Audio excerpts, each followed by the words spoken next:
berfirman, mari datanglah. Dia selalu pedulikan aku. Ku datang Yesus, Dia pikul segala bebanku. Sujud di altarnya, ku bawa hidupku. Ku terima anugerahnya, Dia ampuniku dan bebaskanku. Dia ubah hidupku, baharui hatiku.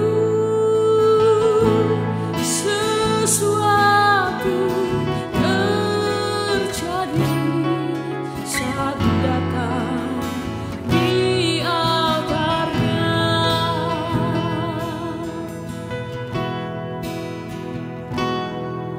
Bila hati terasa berat, tak seorang pun mengerti bebanku. Ku tanya Yesus, apa yang harus ku buat? Dia berfirman, mari datanglah. Dia selalu pedulikan aku. Ku datang Yesus, Dia pikul segala bebanku. Sujud di altarnya,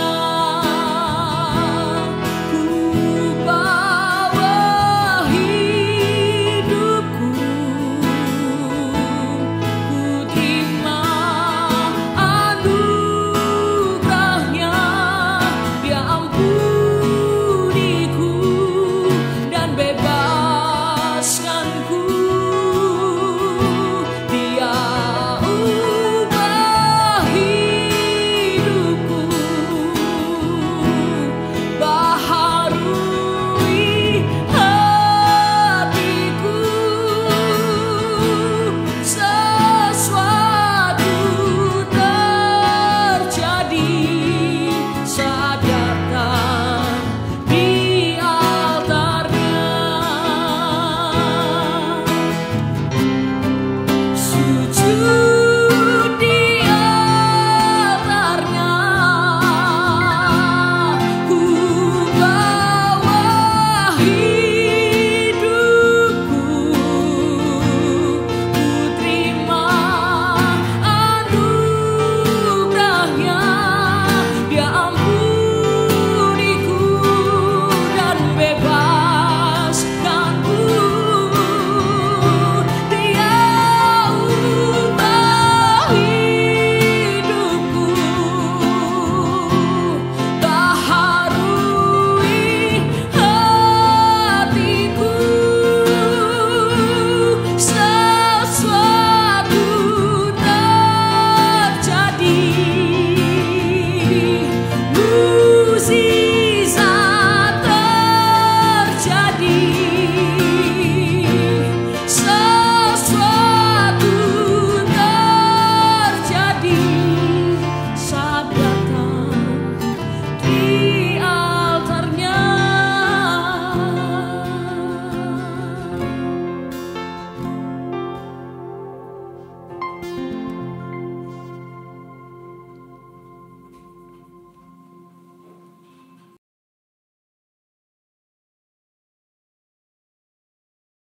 Shalom Bapak Ibu sekalian, Holy Lovers dimanapun berada. Saudaraku, beberapa tahun yang lalu ke tempat saya dibawa seorang anak kecil. Ceritanya demikian. Pada suatu ketika, hari itu tepat jam 11 siang, saya ditelepon oleh seorang ibu. Dia katakan, "Pak Pendeta ada di rumah sekarang." Saya bilang, "Saya sedang di luar, ada apa?" "Saya suruh adik saya datang ke tempat Bapak karena anaknya sakit, ingin didoakan." Saya bilang, "Baik, jam 1 nanti saya akan datang ke rumah." Jadi suruh datang ke tempat saya. Kemudian saudaraku, kurang lebih tepat jam 1 siang, saya sampai di rumah. Anak-anak kami bilang, "Pak, ada tamu di gereja." Kemudian saya sudah tahu, saya langsung pergi ke gereja. Saya mendapati seorang bapak dan seorang ibu bersama dengan anaknya. Kemudian saya tanya marga, tanya semuanya. Setelah itu ya saya tanya, ada apa tadi? Dia dikatakan, "Pak Pendeta, ini anak saya, tolong Bapak layani dia." Saya tanya, "Kenapa rupanya dia?" "Coba Bapak tanya sendirilah." Kemudian saya tanya sama dia, "Nak, kenapa kau sayang? Siapa namamu?" Kemudian dia ngomong sama mamanya, "Ma, namaku siapa?" Mamanya bilang, "Namaku si Anu." Dia menyebutkan satu nama. Bilang, "Pak Pendeta, namaku si Anu." Kemudian dia bilang sama saya, "Kamu baru apa, Nak?" Dia bilang, "Ma, aku baru apa?" Saya mendengarnya sangat miris, Bapak Ibu. Hati saya sangat tersentuh sekali. Di satu sisi ada rasa marah yang besar terhadap pekerjaan, terhadap roh-roh jahat yang sedang mengikat anak ini. Kemudian saya tanya kepada ibunya, "Udah berapa lama anak ini sakit?" Saya katakan, dia bilang 2 bulan. Dia tidak tahu lagi namanya, dia tidak tahu marga apa, baru apa, dia seorang perempuan. Kemudian saya bilang sama bapak mamanya, "Percaya Tuhan Yesus akan menolongmu." Kemudian saya minta mereka supaya serahkan anaknya sama Tuhan, dan doa saya bimbing mereka. Setelah itu saudara-saudara, saya berdoa buat anak ini. Ketika saya mulai berdoa buat anak ini, dia langsung manifestasi, saudara-saudara. Dia meronta, dia berusaha melepaskan pegangan, dia mau lari, tapi kami pegang terus, dan kami doa, saya tengking. Saya katakan, "Dalam nama Yesus Kristus, hai roh jahat, engkau keluar. Aku perintahkan kau keluar dari anak ini. Dia milik Tuhan Yesus Kristus." Kemudian saudara, anak ini tidak mau, roh jahat ini tidak mau keluar. Dia menggeleng, dia katakan, "Tidak mau, aku tidak mau. Ini bukan permintaan, ini perintah. Kamu harus keluar." Saudara-saudara, kemudian saya tanya, "Berapa banyak kamu di dalam?" Dia bilang, 7. "Baik, semua kamu harus keluar, gandengan tangan dan keluar semua. Jangan ada yang tinggal." Saudaraku, waktu saya doa, saya perintahkan dia, maka anak ini manifestasi, dia menggeliat, dia muntah-muntah, dan saat itu juga dia dilepaskan. Puji Tuhan, saudara-saudaraku. Selesai itu saya suruh dia berdoa, bangkit anak ini. Kemudian saya ngomong sama dia, "Kamu coba bilang sama mama, Ma, saya sudah sembuh." Dan dia berkata, "Ma, saya sudah sembuh." Mereka berangkulan, mereka menangis berpelukan 3 orang. Saya pun ikut terharu di sana, saudara-saudara. Hari ini anak itu sudah menjadi seorang perawat di salah satu rumah sakit di Medan. Tuhan memberkatinya. Saudara-saudara, saya menemukan ada satu bahagian dari kitab tentang hal seperti itu, yaitu saudara-saudara, perempuan Kanaan dikatakan begini dalam Matius pasal 15. "Lalu Yesus pergi dari situ dan menyingkir ke daerah Tirus dan Sidon. Maka datanglah seorang perempuan Kanaan dari daerah itu berseru, 'Kasihanilah aku ya Tuhan, anak Daud, karena anakku perempuan kerasukan setan dan sangat menderita.' Tetapi Yesus sama sekali tidak menjawabnya. Lalu murid-muridnya datang dan meminta kepadanya, 'Suruhlah ia pergi, ia mengikuti kita,' dengan berteriak-teriak. Jawab Yesus, 'Aku diutus hanya kepada domba-domba yang hilang dari umat Israel.' Tetapi perempuan itu mendekat dan menyembah dia sambil berkata, 'Tuhan, tolonglah saya.' Tetapi Yesus menjawab, 'Tidak patut mengambil roti yang disediakan bagi anak-anak dan melemparkannya kepada anjing.' Kata perempuan itu, 'Benar Tuhan, namun anjing itu makan remah-remah yang jatuh dari meja tuannya.' Maka Yesus menjawab dan berkata kepadanya, 'Hai ibu, besar imanmu, maka jadilah kepadamu seperti yang kau kehendaki.' Dan seketika itu juga anaknya sembuh." Saudara-saudaraku yang saya kasihi dalam nama Yesus Kristus, pengalaman-pengalaman seperti ini saya sering sekali melihat, di satu sisi ketika saya melihat wajah orang-orang yang sedang diikat oleh roh jahat itu, apakah dia seorang anak laki-laki, apakah dia seorang anak perempuan, saudara-saudaraku, saya punya rasa keprihatinan yang besar sekali. Rasanya saudaraku, saya mau menghancurkan saja itu pekerjaan setan yang sedang mengikat dia. Saya melihat orang-orang tua yang membawa anaknya seperti itu. Saudaraku, wajahnya itu seperti beban berat yang amat berat. Tapi saudara, puji Tuhan, saya beritahu saudara-saudaraku bahwa sampai hari ini Tuhan masih tetap Tuhan yang sama yang mengadakan mujizat, kelepasan, dan kesembuhan. Saudara-saudaraku, kepada yang menyaksikan tayangan ini, Holy Lovers dimanapun berada, dengar baik-baik, dengar baik-baik. Perempuan ini, dia berkata begini, remah-remahnya saja.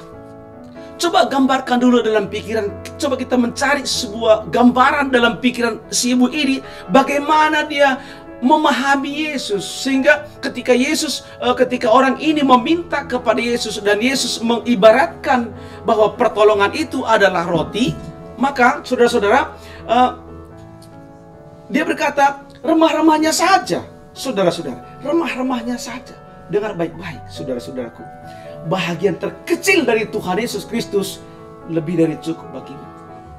Saya tidak tahu apa yang sedang menjadi masalah, pergumulan, persoalan bagi Bapak Ibu, bagi saudara-saudara dimanapun berada. Tetapi remah-remahnya saja, bahagian terkecil dari Yesus Kristus akan menjadi jamahan dan kelepasan bagi saudara-saudaraku sekalian. Jangan putus asa, jangan menangis. Jangan menangis meratap seolah-olah tidak ada pengharapan. Ada Yesus bagimu.